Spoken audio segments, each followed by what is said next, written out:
प्राचीन भारत में ईसा पूर्व 6ठी शताब्दी के आसपास सिद्धार्थ गौतम नाम का एक राजकुमार रहता था, जो बाद में बुद्ध के नाम से जाना गया। सिद्धार्थ का जन्म कपिलवस्तु शहर में शाक्य वंश के एक शाही परिवार में हुआ था।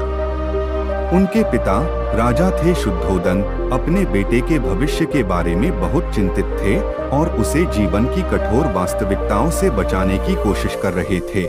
छोटी उम्र से ही सिद्धार्थ को विलासिता का जीवन दिया गया था। वह ऐश्वर्य से सजे महल में रहते थे और सुख और आराम से घिरे हुए थे। उनके पिता ने उनके लिए यशोधरा नाम की एक खूबसूरत राजकुमारी से शादी करने की व्यवस्था की थी और जल्द ही उन्हें एक बेटा हुआ राहुला नाम दिया गया। अपने आसपास की समृद्धि और खुशियों के बावजूद सिद्धार्थ को एक आंतरिक बेचैनी महसूस हुई जिसे वह नजरअंदाज नहीं कर सकते थे। जैसे जैसे सिद्धार्थ बड़े होते गए, उनके पिता ने उन्हें महल की सीमा के भीतर रखना जारी रखा। हालांकि सिद्धार्थ महल की दीवारों से परे की दुनिया के बारे में जानने को उत्सुक थे। एक दिन उन्होंने अपने सारथी चन्ना को उन्हें बाहर घुमाने के लिए मना लिया।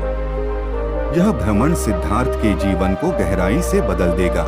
इन यात्राओं के दौरान सिद्धार्थ को 4 दृश्यों का सामना करना पड़ा, जिन्होंने उनकी धारणा को हमेशा के लिए बदल दिया। पहली दृष्टि में एक बूढ़ा आदमी था, कमजोर और कुबड़। सिद्धार्थ ने पहले कभी बुढ़ापा नहीं देखा था और उन्हें यह एहसास हुआ कि बुढ़ापा अपरिहार्य था। दूसरी दृष्टि थी एक बीमार आदमी, बीमारी से पीड़ित। सिद्धार्थ ने अपने आश्रित जीवन में कभी बीमारी नहीं देखी थी और इसने पीड़ा की वास्तविकता को घर कर दिया। तीसरी दृष्टि में एक शव को श्मशान घाट ले जाया जा रहा था। सिद्धार्थ मृत्यु के दृश्य से बहुत परेशान थे, यह समझकर कि वह जिस किसी को भी जानते थे और प्यार करते थे, उन्हें अंततः उसी भाग्य का सामना करना पड़ेगा। चौथी दृष्टि एक भटकते हुए तपस्वी की थी, जो बावजूद भी शांत था कठिनाइयां। इस अंतिम दृश्य ने सिद्धार्थ को प्रेरित किया। उन्होंने उस तपस्वी में उस पीड़ा से उबरने का मार्ग देखा जो उन्होंने देखा था। इन मुलाकातों ने सिद्धार्थ को जीवन की प्रकृति और उसमें निहित पीड़ा के बारे में गहन एहसास कराया। उन्होंने जीवन के अर्थ और उसमें अपने स्थान पर सवाल उठाना शुरू कर दिया। एक रात सिद्धार्थ ने एक महत्वपूर्ण निर्णय लिया। उन्होंने अपने जीवन को पीछे छोड़ने का फैसला किया। विलासितापूर्ण जीवन, उसका परिवार और अस्तित्व की वास्तविक प्रकृति के बारे में ज्ञान और समझ पाने के लिए उसकी शाही स्थिति। रात के अंधेरे में सिद्धार्थ चुपचाप महल से चले गए, केवल अपने घोड़े, कंथक और अपने वफादार सारथी चन्ना को लेकर, जो राजकुमार के जाने से बहुत दुखी थे। सिद्धार्थ ने अपने लंबे बाल काट दिए और एक तपस्वी के साधारण वस्त्र धारण कर लिए। उन्होंने मानवीय पीड़ा के बारे में सच्चाई और मुक्ति का मार्ग खोजने के लिए यात्रा शुरू की। सिद्धार्थ की यात्रा उन्हें विभिन्न शिक्षकों और तपस्वियों के पास ले गई, जिनमें से प्रत्येक ने पीड़ा पर काबू पाने के लिए अंतर्दृष्टि का वादा किया। उन्होंने अत्यधिक तपस्या की, कठोर परिस्थितियों और गंभीर अभावों को सहन किया, यह विश्वास करते हुए कि इस तरह का आत्मत्याग उन्हें आत्मज्ञान की ओर ले जाएगा। हालांकि वर्षों के कठोर अभ्यास के बाद सिद्धार्थ को एहसास हुआ कि अत्यधिक तपस्या से सच्ची समझ नहीं मिलती है। यह आत्मपीड़न का एक रूप था जो उनके बुनियादी सवालों का जवाब देने में विफल रहा। दिनों और रातों तक सिद्धार्थ ने विभिन्न प्रलोभनों और व्याकुलताओं से जूझते हुए बोधि वृक्ष के नीचे ध्यान किया। इन चुनौतियों में से सबसे भयानक चुनौती माया और इच्छा के राक्षस मारा से आई, जिसने सिद्धार्थ को लुभाने के लिए अपनी बेटियों को भेजकर उन्हें रोकने की कोशिश की। आनंद और भय। इन विकर्षणों के बावजूद सिद्धार्थ दृढ़ रहे और अपने ध्यान पर ध्यान केंद्रित किया।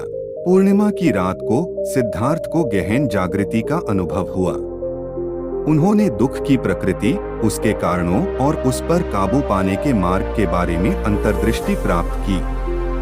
उन्हें 4 आर्य सत्यों का एहसास हुआ, जो उनकी शिक्षाओं की नींव है। दुख का सच, दुखा जीवन की विशेषता दुख है, जिसमें दर्द, हानि और असंतोष शामिल है। दुहक के कारण का सत्य समुदाय दुहक इच्छा और आसक्ति के कारण होता है, जो अज्ञान और लालसा से उत्पन्न होता है। दुख के अंत का सत्य निरोध, यदि कोई इच्छा और आसक्ति पर विजय पा ले तो दुख समाप्त हो सकता है।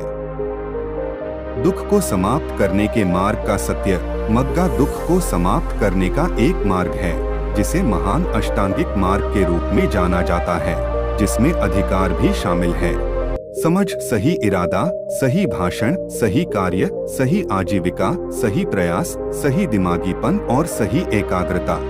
अपनी प्रबुद्धता के बाद सिद्धार्थ, जो अब बुद्ध हैं, ने अपने नए ज्ञान को दूसरों के साथ साझा करने का फैसला किया।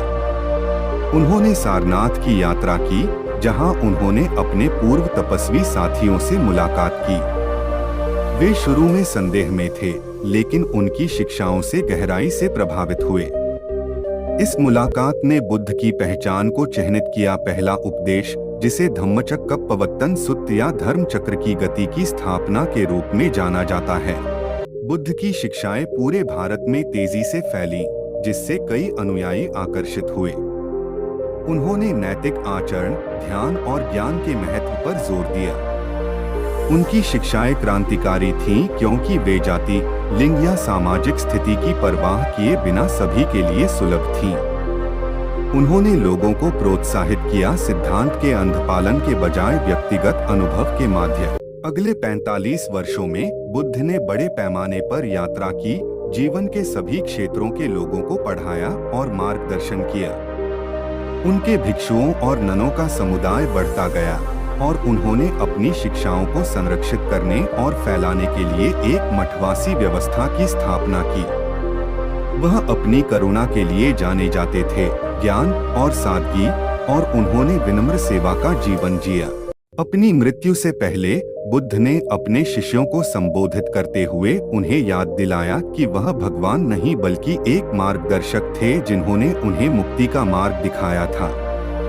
उन्होंने उन्हें अपनी स्वयं की रोशनी बनने और अपने सिद्धांतों का अभ्यास और शिक्षा जारी रखने के लिए प्रोत्साहित किया। सिद्धार्थ गौतम के बुद्ध में परिवर्तन की कहानी आत्मखोज और ज्ञानोदय की एक गहन यात्रा है। विलासिता और विशेषाधिकार के जीवन से उन्होंने दुख की वास्तविकताओं का सामना करने और मुक्ति का मार्ग खोजने के लिए दुनिया में प्रवेश किया। उनकी शिक्षाएं दुख की प्रकृति और उससे उबरने के मार्ग ने मानवता पर एक अमिट छाप छोड़ी है। बुद्ध का जीवन आंतरिक परिवर्तन की शक्ति और हमारे अस्तित्व की गहरी समझ की खोज का एक प्रमाण है।